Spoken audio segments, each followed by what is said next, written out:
Hey everyone, welcome back to Contractor Growth Network. I'm Logan Shinholzer, and instead of being joined by Alex today, I'm here with Tommy Mello. Tommy, how you doing, man? I'm great. How are you? I'm doing awesome, thank you. I appreciate you hopping on. And just to kind of kick it all off, give us your backstory. Who is Tommy Mello, and I guess why are you on the podcast? What do you do?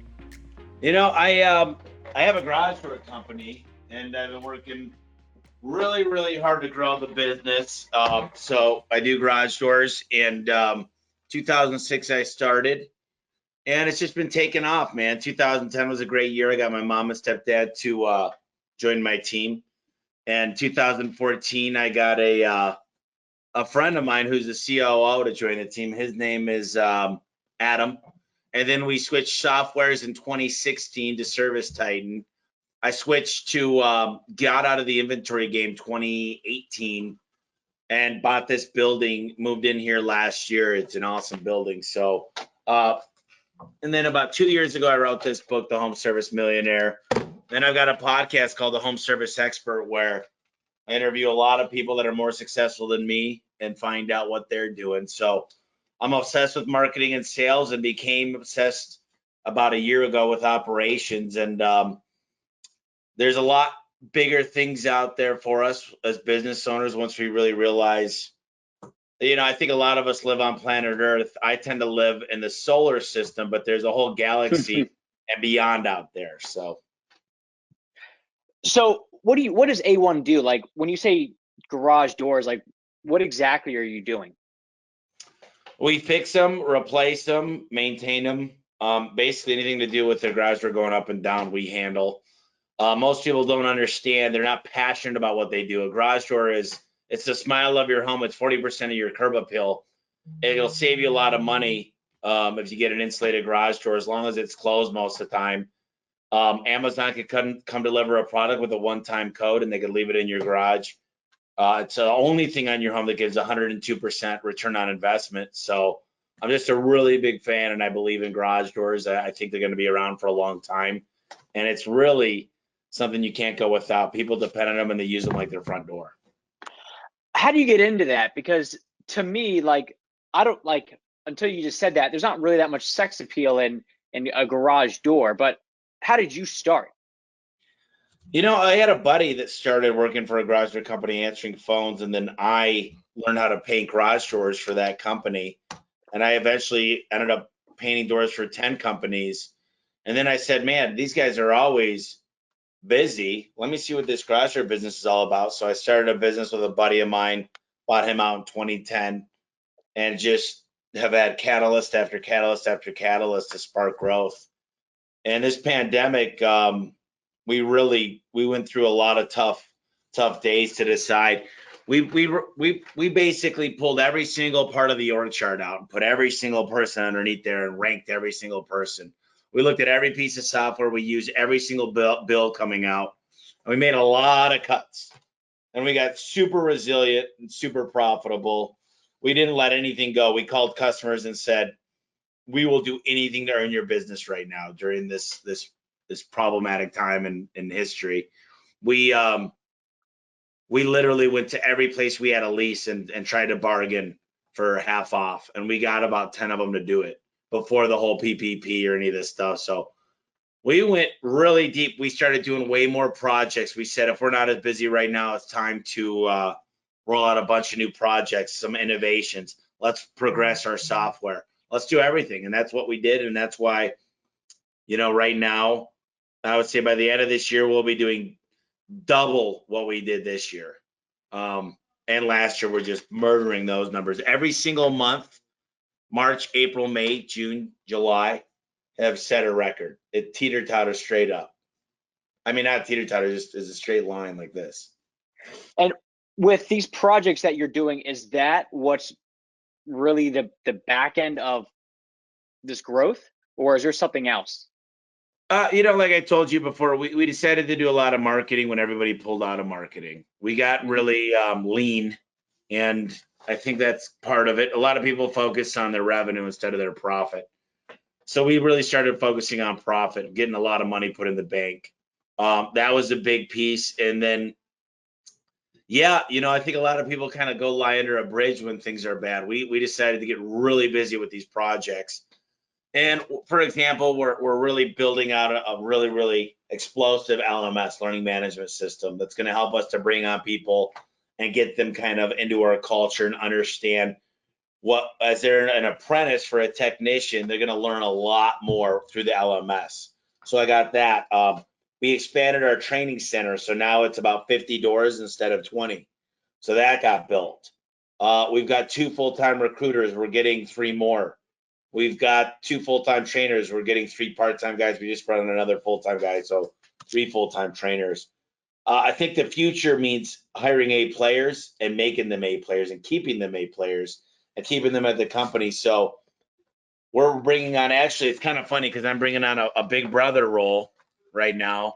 And the big brother role is the glue. They are to work on manuals, use manuals, and embrace manuals. The job is to be a cheerleader, work at accomplishing individual goals for technicians and CSRs, help come up with contests and create accountability. I'm also hiring a Zoom role that their whole job is to jump on Zoom. Their outreach, they jump on the phone with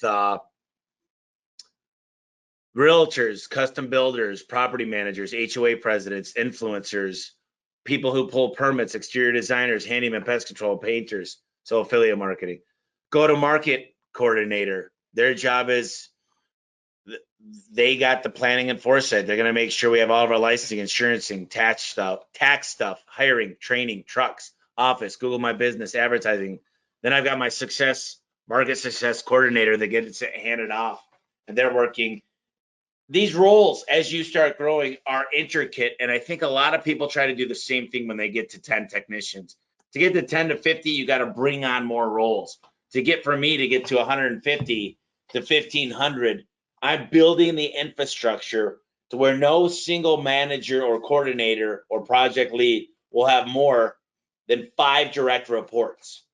And we're starting to be much more of a rifle shot. This is what they focus on and do. And I still feel like I'm in the fetal stages. We're going to do over 50 million this year. That's nothing. I really think we're not even on the map yet. We're not even trying yet. We're building the infrastructure. My goal is to get to recruit 70 technicians a month. That's my plan, and that'll start here. Right now, we're getting 30 to 40 a month. By the next quarter, we'll be getting 50 to 60. By the beginning of next year, we'll have 70 new technicians a month and a place for them. 10 years ago, 2010, when you buy your partner out, did you know this is where you would be in 10 years? I always knew I was going to be successful, and I always knew I was going to push the limit. I always knew no matter what, if I try hard and practice enough, I could be good at anything. That was in the back of my mind. But I'd say 2 years ago, instead of 100 million, which I have written on my mirror, I switched it to $1 billion. Every time I walk out of the shower, you see it, the fogged up, even if it gets erased, the billion. So the fact is, writing that number down, $1 billion sounds great, but how am I going to get there? I figured out exactly how to get there in 5 years or less, and did all the math, all the equations, and figured out what has to happen today, what has to happen this week, next week, and this month. Quit thinking about what you got to do this year and this next 3 years. Think about what needs to happen today and start doing it. And you got to think like $1 billion company. You got to go visit $1 billion companies. And once you do that, it becomes easier and easier and easier. Go visit who you want to become. That's my best advice. Where'd you learn all this? Because most contractors as a whole, they got a job right now and they're like, well, I'm working right now. I don't need a market. I can stop doing everything because I'm already busy right now. You're planning for the future. Is this something that just naturally came to you, or did you hire a coach and they kind of said, Tommy, look, man, we got to look to the future and then reverse engineer that and figure out what we got to do today? Where's all this come from? I always say BYB, better your best. I don't think anybody told me to do $1 billion. I've always said I want to be the biggest garage door company. But the longer and longer I've seen, I've hired a lot of consultants, all great. The people that I ended up working with for a while, they still look at me like that's a fictitious number, like I just pulled that number out of nowhere. But I read a lot of books. I've listened to a lot of podcasts. I listen to a ton of books. I buy new books every day. I've got books everywhere in my office. I pick up at least 5 new books a week. I don't read every single one of them that week. I've got a lot of them in the hopper, but I think that setting a huge goal, but more importantly is living and breathing that every day. Every single person knows that at the company. They know that's where we're going. They understand that they can move up the ladder. It's good for everybody. So I'd say I wouldn't have said $1 billion 10 years ago, but I would have said definitely in the tens, if not hundreds of millions. So to get to this $1 billion mark, you got to obviously grow big time. And one of the lessons that I've read was that threes and tens, meaning when you get to $3 million, whatever got you there, that whole system is going to be broken by the time you get to 10 million, and then 10 to 30, 30 to 100. So for some reason, and same with employees, to get to 3 employees, what you got to do to get there is different than 10 employees, which is different than 30. Did you kind of find that along the way as you've scaled this quickly, that what worked to get you to a certain point just no longer works and you got to totally pivot? Or kind of walk me through your path with that in mind. You know, what I've learned is no more than 5 direct reports, and I learned you got to build leaders. We've changed dramatically, and what I think the main important thing is I don't have people doing more than one task. I think the problem is we used to have this person that used to be good at 3 or 4 or wear 4 or 5 different hats, and now I'm like, maybe they're not going to stay busy the full amount of time, but they're going to grow into that role, and they got to be very, very lean. They've got to get really good at it. So I think what we have could take us well into a couple hundred million. I think what I've started doing is bringing on stronger and stronger players. You know, my COO started at $45,000 a year. Now he's going to make $250,000 plus. But I can afford now to pay people more money to get the higher level people to see the trends and analyze and dig in and find out why this market's not as profitable and find out where we could grab a few percent here and there. You add 3%. I mean, look, if you're at 16%, let's just say 17%, you get to 20%. 3% of $50 million is what is that? 1.5. Is it 1.5 million? I think so, yeah. I think it is. Yeah, 1.5 million would be 30. Yeah. It's 1.5 million. It adds 1.5 million to the bottom line. So you get someone in that can find 3%, and trust me, when you get into a company doing big numbers, it's not hard to find a percent here and a percent there, you know? And I don't look at marketing. I used to be in the lead generation and all about marketing. Now I'd say COVID has taught me one thing: focus on the people. I know that one all-star CSR will make $1 million more for the company. I know that one great tech could go from 300,000 to 1.5 million of revenue and be a lot more profitable. I've learned what a good manager could do, an A player versus a B or C player. So the marketing comes easy because the marketing is a derivative of the revenue. Think about it. If you spend 10% on marketing, that means I get to spend $5 million. But when you get a better conversion rate, happier customers leaving more reviews, giving more referrals, I mean, it's easier. And it becomes easier to recruit with A players because they're always out there looking. So I used to get mad and not understand. I'm like, how are you going to get all the leads if you're hiring that many people? But the leads come. They get great reviews. They ask for referrals. They door knock on the street. Say, we just took care of your neighbor. Can we check your garage door out? They're just go-getters. And that's the difference is instead of becoming a lead machine like I was, now I'm a people machine that create leads. And we still do a lot of leads, but the people help create the leads. It's a beautiful thing. So walk me through that from a culture perspective of the company. You used to be all about lead, and now it's like, let's just focus on the people, because if you focus on them, everything else comes around. So how does this change the culture of the company, or has that always been there? It's just now that this is really more at the forefront.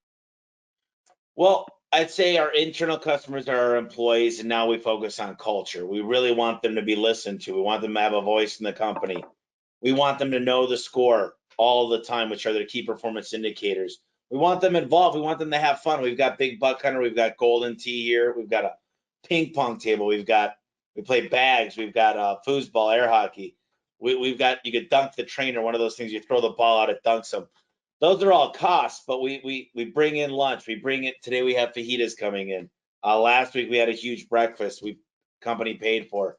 We're bringing in this really, really nice deluxe $5,000 coffee espresso machine, makes anything, Snicker flavored coffee, Butterfinger flavored. I mean, it just does anything you want. And all this stuff is great, but ultimately we just want to show that we care about you. We're bringing in someone to talk about home ownership, someone talking about investment, someone talking about getting out of debt. We bring these people in to make their lives better and make them appreciate their families more.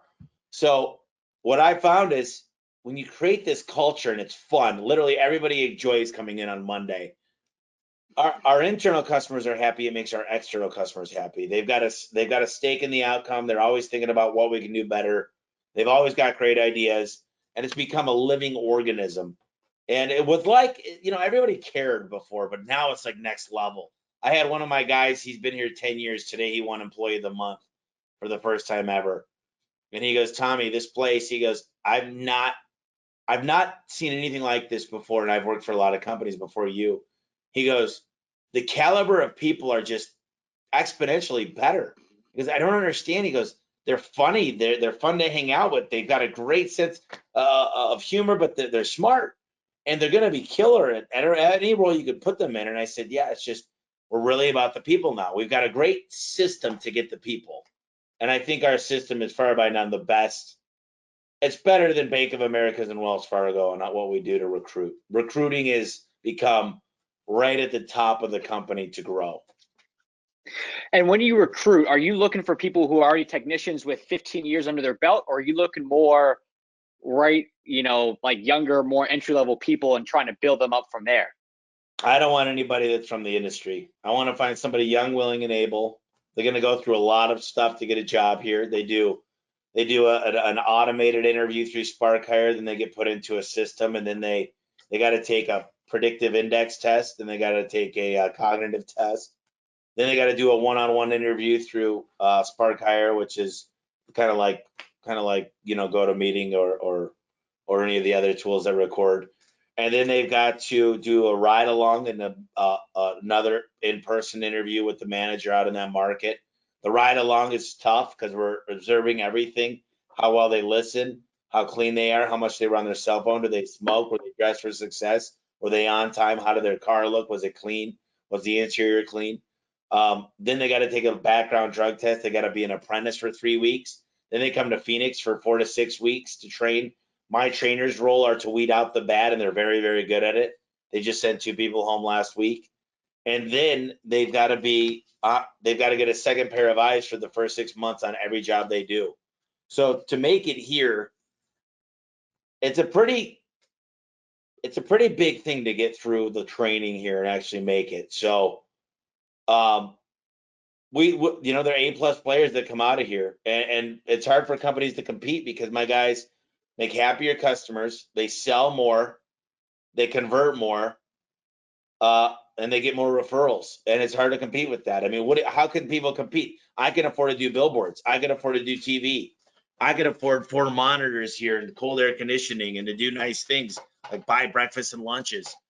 And people say, well, you charge too much. Well, no, I don't, because my customers are happier than yours. They've got a better warranty. We're using better parts. We're driving new vehicles. We've got better tools.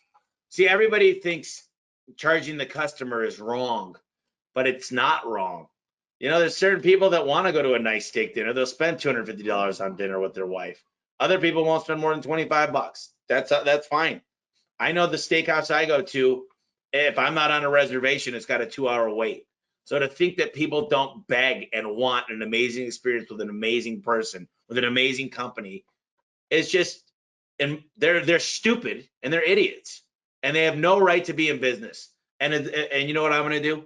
I'm going to put all of them out of business. So if they're listening and they think being the cheapest is the best, I'm coming to your market soon. Please keep doing what you're doing. So how do you, I want to go back to this hiring thing, because your process is like, I mean, I've read how Google hires, and they used to have it where they had to have a unanimous yes.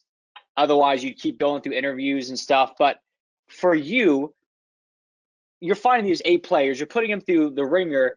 How are you finding them initially? Are you just going to high schools? Because hiring right now is everybody complains, oh, there's no good workers out there. I'm a big believer that you just do a really shitty job of training people, and that's why they end up leaving in, you know, a few months. But where are you finding these people that you're then taking and turning them into these A players? Well, let me ask you a question. What does recruiting mean to you? Well, recruiting means to me to actively go out and seek out people to bring into your business. So would you say recruiting means posting it on Craigslist and Indeed?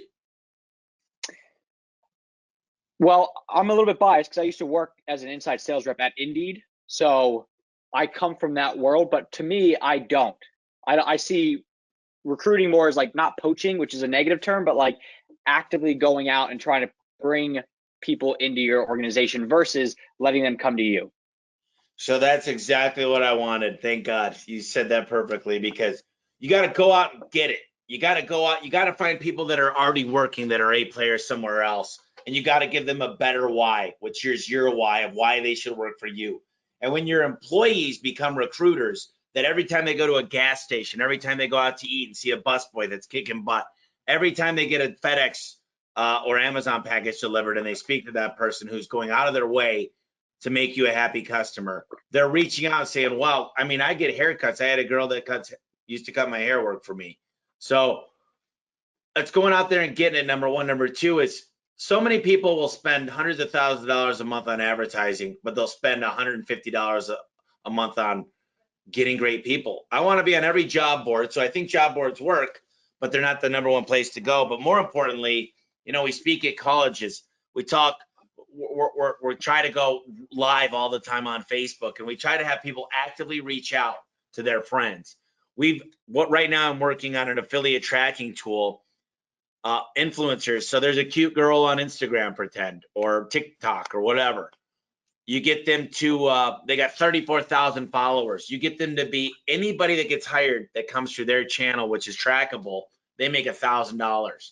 So you go out there and you find all these affiliates to help you recruit. You go out there, I do the predictive index. I've got unlimited use to it for well over 20 grand I paid per year. People want to find out what kind of personality they have. And if they could do it for free and they're in the segment I want, between 20 to 29 years old, you let them take the test for free. If they're the perfect PI I'm looking for that role, I'm going to reach out to them and I'm going to say, listen, I really think you do amazing here. Are you happy where you're at?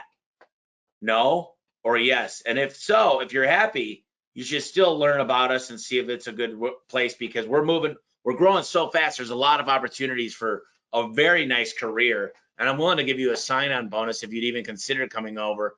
Is there any chance I could fly you out or bring you into Phoenix to just check it out for a day or two, or at least do a ride along in your market you're in to see if it's up your alley? So I want 500 applicants a day coming in. That's my goal, just for the technicians.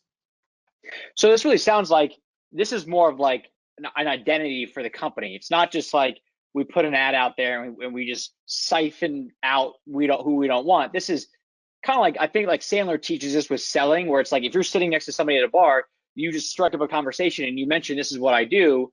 This is kind of what you guys are doing with recruiting, where your people or your recruiters are never really off the clock. They're always kind of got an eye on, well, that busboy had done a great job so far. Let me just strike up a conversation and see what their aspirations are.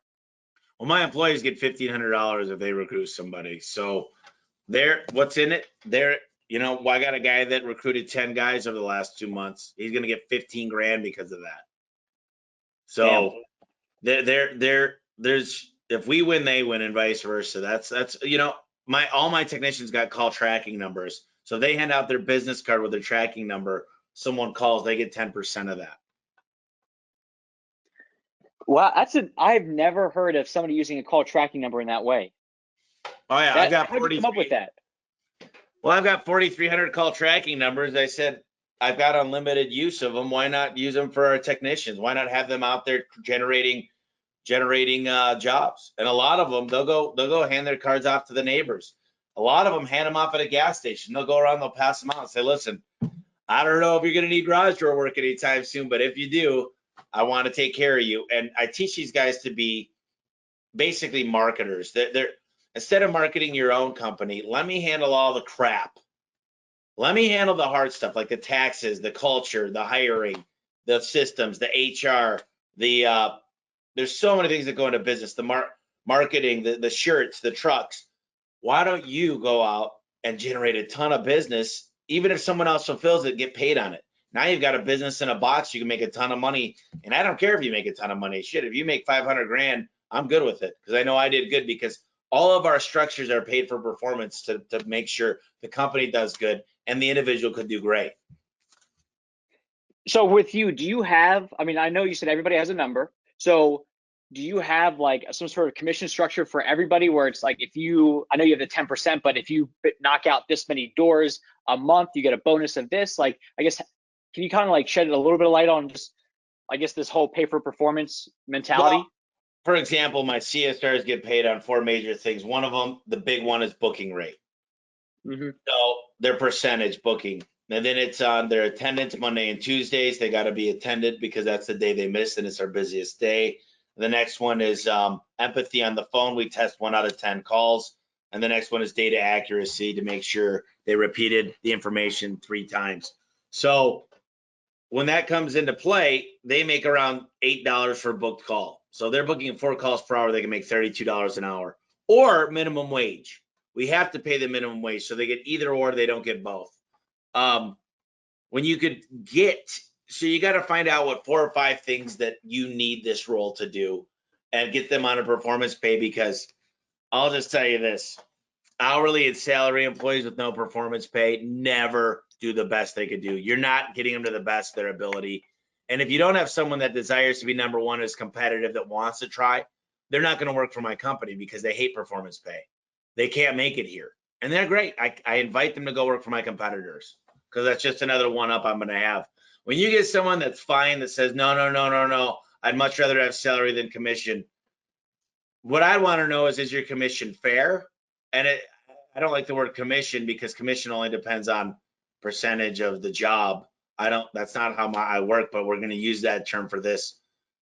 If you tell me you pay fair commission and you showed me how it works, I choose commission over anything every day. Don't limit how much I can make by a salary or hourly. Give me a way to win the game and win big. And I don't mind. I got a guy that's going to make over 200 grand this year as a tech, but he's got businesses. He's got people calling him left and right. He's recruiting people. He's found 5 ways to make money within the company. So with someone like that, how do you, I don't want to use the term golden handcuff, but if he's got effectively his own mini business within the business, how do you keep him around? How do you keep him happy to not want to go out and just start something else? These guys that work for me, they understand they're good at one thing. I've allowed them to be the king of what they are. I don't think, I try not to let the left hand talk too much, but I don't mind. I also don't try to keep secrets. I think the difference is you keep them very, very happy, and you talk to them about goal setting. And, I think some of these guys feel really loyal. We brought them up, we've trained them. We've had them sign paperwork like non-competes, non-disclosure agreements, non-solicitation, which won't really hold them if they wanted to go do their own thing. But they've seen enough people go try to start their own business and understand that we're marketing machines. We've got a lot more roles, better technology stacks. We're more of a technology company that does garage doors. And I think that's hard to duplicate, because we've spent a lot of money on custom programming to get where we are today. And we're spending, I'd say, an average of $30,000 a month for developing our systems. And that's not even our CRM. Those are outside things that talk to our CRM. And then I'm spending another 15 grand on SEO a month, which people say, dude, that's crazy. Yeah, but I also hear on the other end where people, they spend $150 a month on SEO and they get nowhere, and they get mad that SEO doesn't work, and it is what it is. So you've got this wealth of knowledge. You've been doing this for over a decade. And then how does Home Service Millionaire come into all this? I mean, are you on this podcast, are you dropping everything that you've learned into the stratosphere? Like, walk me through, like, what made you really want to start the podcast and write the book? Oh, so the book, no one told me to write a book. I just decided, man, I wish I had a book when I first started this business. I didn't know anything. So I wrote this book and it wasn't published or anything. So I had a few friends read it, and it has pictures and everything in it. And then I decided it's not good enough. So I took a lot of that book and I restarted. And this is the book I came out with. It's got 12 contributors. Home Service Millionaire: How I Went from $50,000 in debt to 30 million in business over 7 years. In 7 years, now we're going to pass 50. This was 2018. So I've got everything in here. I got the CEO of Valpak with the blue coupons talking about mailers. I've got the COO of Home Advisor, the CEO of Service Titan. You're going to learn how to do financial quick checks. You're going to learn how to hire A players. You're going to learn how to keep your employees happy. You're going to learn things like about manuals and key performance indicators. You're going to learn about finding your why and why not working for somebody isn't strong enough. And then the Home Service Expert podcast was probably one of the biggest things for me to grow. It was like I get to talk to really, really huge home service business owners and really best sellers, and I get to ask them anything I want. And I try to take at least 1 to 3 gold nuggets out of every podcast I do, and I try to implement them fast.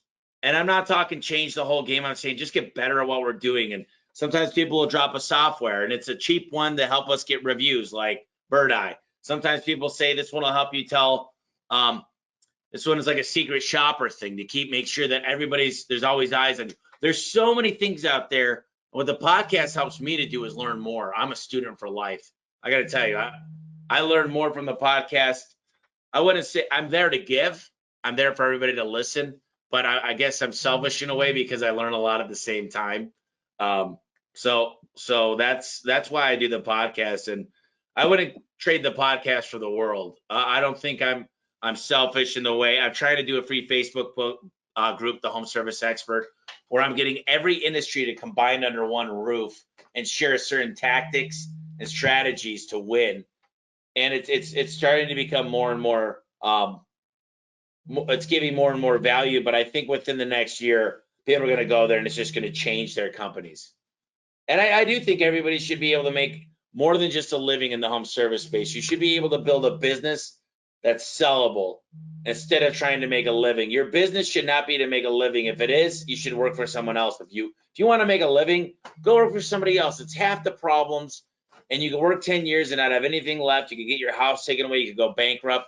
If your goal is to have a living, simply work for someone else. If you want to create something that's worth value, that's going to be self-fulfillment, that's going to take blood, sweat, and tears, then start a business. I'm all for people to go out and do what I did, but they just expect a lot more. Don't ever feel like a victim if you start a business. You sign up for this. I wish I had like a gold scroll that you have to read about the friendships you're going to lose and the relationships that you're going to struggle. And it's going to be tough to be a great mom or dad for a little bit. But is it worth it? Absolutely. But it's not for everybody.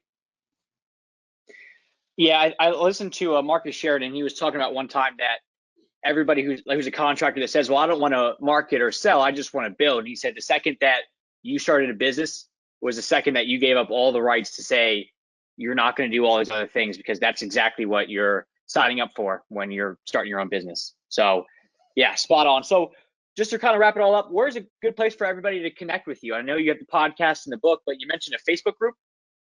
Yeah, Home Service Expert. It's online. If there's some questions we ask, we're trying to only let smart people that give a crap in that actually have a business. So that's a good spot. Or you could email me at a1leadmanager@gmail.com.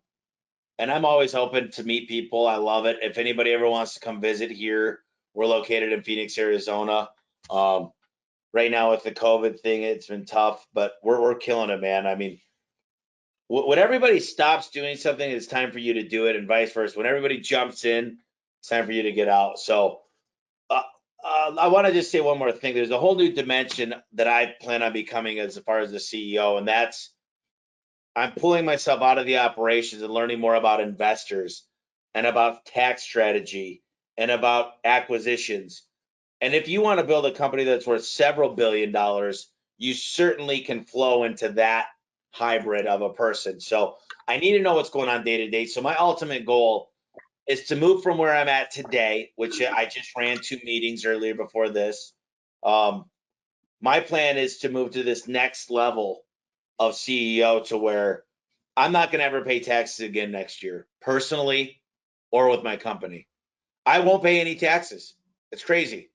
I can tell you this, I'm going to be an acquisitions machine. And my acquisitions have nothing to do with me getting to $1 billion. Absolutely nothing. It's not an acquisition play. That adds another 1.6 billion. So I'll be 2.6 billion with my acquisitions. Now at 20%, now I love this. At 20%, which is what is 20% of 2.6 is somewhere around a little over 500 million. 500 million, I'll be at a 15 times multiplier, which is $7.5 billion. Now, I don't know if I can live on that, but I'm going to try. Yeah. But I love talking about this stuff. It's not about the numbers, it's about the vision. And if you're really going to truly have a vision to hit these numbers, you got to be able to work backwards and reflect and think what needs to happen to get there. And I'm just afraid that most people don't have that talent, that muscle memory to do that, but they need to start. And look, some people don't have the time or patience. They'd rather be 3 million. And I'm all about that. Trust me, there's people out there and I'm happy for them and they're successful. And you know what? They're great. And I admire that. And I'm not saying that's wrong, but have a goal and be able to look backwards to get it. I think that's my main point. Cool. Perfect ending on that. Tommy, thanks for joining me, man. Thank you, brother. Appreciate being here.